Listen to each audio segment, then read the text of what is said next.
যারা সবার কথায় সায় দেয় এবং সবার কাছে ভালো থাকার চেষ্টা করে, তাদের থেকে খারাপ বোধ হয় আর কেউই হয় না।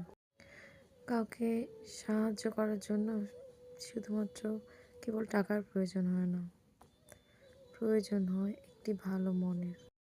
যারা নিচু মনের মানুষ, তারা সবসময় মানুষের দোষ নিয়ে কথা বলে এবং তারা সব কিছুতে খুঁত খুঁজে বেড়ায়।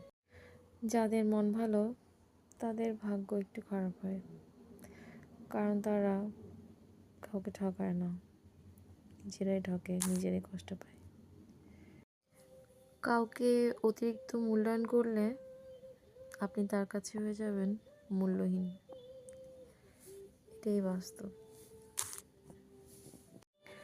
অল্পতে যে কেঁদে ফেলে, আমরা তাকে কিন্তু ছিচকাঁদুনে বলি, কিন্তু অল্পতে কেঁদে ফেলা মানুষের মন খুবই সরল হয়।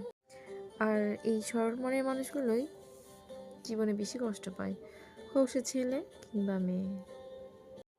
সুদিন সবারই আসবে ইনশাল্লাহ। Just wait for your perfect time.